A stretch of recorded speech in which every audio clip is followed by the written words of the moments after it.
olukorda, mille eest Zelinski kaardi teenis. Stalteri esimese poole üks paremaid mängumehi, Nash ja Stalteri ja lööbki värava kohe teise poolaja esimestel minutitel.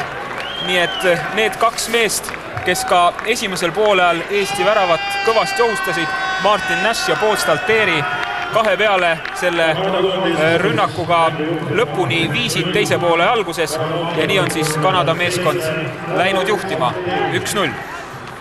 Eestil järjekordne ruunalöök, mida annab Sergei Terekov. Ja veel üks võimalus ja pall on väravas. Eesti on mänguseisu viigistanud 1-1 ja Andres Ooper on löönud oma 22. värava Eesti koondises ning Eesti on tulnud kaotusseisust välja ning löönud esimese värava sel aastal siis ka kodupubliku ees, mänguseis viigis 1-1.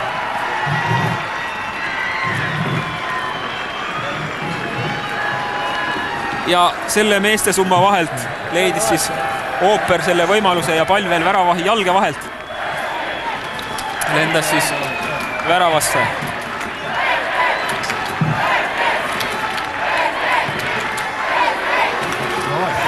Lõi Ooper sellise värava, mida löövad ilmselt tõelised head ründajad. Neil on seda õige positsiooni valik ja üldjuhul sellisest meeste summast see pall läbi läheb, selleks peab ka õnne olema, et igal ühel sellist õnne antud ei ole.